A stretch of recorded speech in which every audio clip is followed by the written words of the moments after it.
जब हम रात में आसमान की ओर देखते हैं तो क्या हम सिर्फ तारों को निहारते हैं या अब वह मिसाइलें, जासूसी सैटेलाइट्स और सैन्य रणनीतियां भी तैर रही हैं। अंतरिक्ष अब सिर्फ खोज का क्षेत्र नहीं रहा, यह एक नया युद्ध क्षेत्र बन चुका है। अमेरिका और चीन इस दौड़ में आगे है, लेकिन सवाल यह है कि भारत कहाँ है। नमस्कार, आप देख रहे हैं नेशन ब्रॉडकास्ट में, हूँ आपके साथ शुभम उपाध्याय। पहले अंतरिक्ष को वैज्ञानिक खोजों और मानवता की प्रगति का प्रतीक माना जाता था, लेकिन अंतरिक्ष अब केवल वैज्ञानिक और तकनीकी शोध का क्षेत्र नहीं रहा। यह एक नया युद्ध क्षेत्र बन चुका है, जहां अमेरिका, चीन और भारत जैसे देश अपनी सैन्य ताकत का प्रदर्शन कर रहे हैं। पहले अंतरिक्ष को मानवता की प्रगति और शोध का प्रतीक माना जाता था, लेकिन अब यह वैश्विक रणनीति शक्ति का प्रतीक बन चुका है।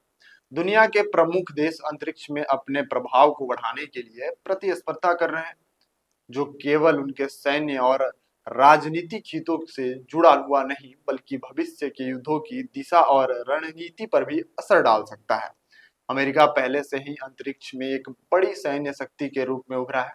2019 में अमेरिका ने स्पेस फोर्स की स्थापना की, जो अंतरिक्ष में सैन्य संचालन का जिम्मा संभालती है। अमेरिका ने अंतरिक्ष में अपनी संचार, निगरानी और युद्ध क्षमताओं को अत्यधिक बढ़ाया है। इसके अलावा अमेरिका ने एंटी सैटेलाइट मिसाइल और अन्य अत्याधुनिक हथियार विकसित किए हैं, जिससे वह इस नए युद्ध क्षेत्र में अपने प्रभाव को बनाए रखता है। अमेरिकी सैन्य सैटेलाइट्स न केवल पृथ्वी की सतह पर निगरानी रखने के लिए है, बल्कि वे युद्ध के दौरान लक्ष्यों को ट्रैक करने और संचार बनाए रखने के लिए भी इस्तेमाल होते हैं। अमेरिका ने यह भी सुनिश्चित किया है कि वह अपने एंटी सैटेलाइट सिस्टम के माध्यम से किसी भी दुश्मन के सैटेलाइट को नष्ट करने में सक्षम हो, जिससे वह एक महत्वपूर्ण रणनीतिक स्थान पर बना रहे हैं। इसकी सक्रियता को देखते हुए अंतरिक्ष में अमेरिका की स्थिति पहले से कहीं ज्यादा मजबूत हो चुकी है।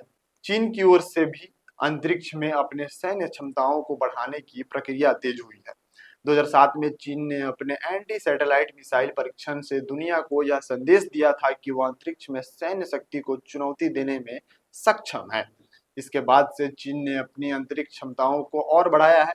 चीन ने 2019 में अपनी चंद्र मिशन और मंगल मिशन की सफलता को लेकर वैश्विक ध्यान आकर्षित किया।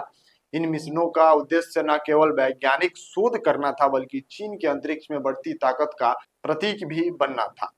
इसके अलावा चीन ने अपनी सेना के लिए हाइपरसोनिक मिसाइलों और किलर सैटेलाइट जैसे अत्याधुनिक हथियार भी विकसित किए हैं। चीन के इस कदमों ने अंतरिक्ष में एक नई सैन्य प्रतियोगिता को जन्म दे दिया है, जिससे वैश्विक शांति को लेकर सवाल उठने लगे हैं। इसी के साथ भारत, जो अंतरिक्ष के क्षेत्र में पहले से ही एक प्रमुख खिलाड़ी है, अब अपनी सैन्य ताकत को अंतरिक्ष में भी बढ़ाने की दिशा में काम कर रहा है।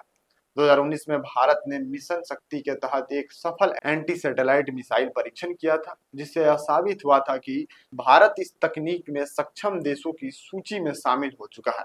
भारत ने डिफेंस स्पेस एजेंसी डीएसए की स्थापना भी की है, जिसका उद्देश्य देश की अंतरिक्ष सुरक्षा को सुनिश्चित करना है और सैन्य उद्देश्यों के लिए सैटेलाइट का उपयोग करना है। इसके अलावा भारत ने अपनी अंतरिक्ष प्रौद्योगिकी में सुधार करने के लिए निजी कंपनियों को भी इसमें शामिल किया है, जिससे अंतरिक्ष क्षेत्र में उसकी प्रभावशीलता बढ़ी है। भारत ने अपनी मंगल मिशन और चंद्र मिशन के माध्यम से भी अंतरिक्ष में अपनी उपस्थिति दर्ज कराई है और अब वह अंतरिक्ष में एक मजबूत सैन्य रणनीति तैयार करने की दिशा में भी काम कर रहा है। और साथ ही अंतरिक्ष में बढ़ती सैन्य गतिविधियों के बीच कुछ देशों के बीच सहयोग भी बढ़ रहा है। अमेरिका ने अंतरिक्ष में अपने सैन्य सहयोगियों के साथ मिलकर कई मिशन किए हैं, जिसमें नाटो जैसे देशों के साथ मिलकर संयुक्त सैन्य अभ्यास शामिल है। इसके अलावा चीन और रूस भी सैन्य गतिविधियों में एक दूसरे के साथ सहयोग बढ़ा रहे हैं। भारत ने भी अंतर्राष्ट्रीय स्तर पर अपनी सैन्य क्षमताओं को मजबूत करने के लिए सहयोग बढ़ाने की दिशा में काम किया है। भारत ने ऑस्ट्रेलिया, जापान और अमेरिका के साथ क्वाड गठबंधन में भाग लिया, जो एक रणनीतिक मंच है जिसमें 4 प्रमुख देशों का गठबंधन है। यह सहयोग खास तौर पे एशिया पैसिफिक क्षेत्र में चीन के बढ़ते प्रभाव को रोकने के लिए किया गया है। भारत को अंतरिक्ष में अपनी सैन्य क्षमता को और बढ़ाने की जरूरत है। इसे अन्य देशों के साथ सहयोग करते हुए अपनी नीति को स्पष्ट और मजबूती से बनाना होगा। साथ ही भारत की अंतरिक्ष नीति को सैन्य और नागरिक दोनों की दृष्टिकोण से संतुलित किया जाना चाहिए। इसके लिए अत्याधुनिक सैटेलाइट तकनीक, भारत को अपने सैटेलाइट नेटवर्क को अत्याधुनिक करने की आवश्यकता है, ताकि वह किसी भी युद्ध का संकट के समय में अपने लक्ष्यों को सही तरीके से ट्रैक कर सके। अंतरिक्ष में साइबर सुरक्षा, सैटेलाइट और अन्य अंतरिक्ष उपकरणों की सुरक्षा के लिए साइबर सुरक्षा प्रणाली को भी मजबूत करना होगा। निजी क्षेत्र में सहयोग, भारत को अपनी अंतरिक्ष कंपनियों को अधिक प्रोत्साहन देना होगा, ताकि निजी क्षेत्र में भी अंतरिक्ष की सैन्य क्षमता को और बढ़ा सकें। अंतर्राष्ट्रीय रणनीति, भारत को अंतर्राष्ट्रीय साझेदारी के साथ अपनी रक्षा और राजनीतिक नीति को मजबूत करना होगा, जिससे वह भविष्य में किसी भी संघर्ष से बच सके। अंतरिक्ष जब केवल एक वैज्ञानिक खोज का क्षेत्र नहीं रहा, बल्कि यह एक नया युद्ध क्षेत्र बन चुका है।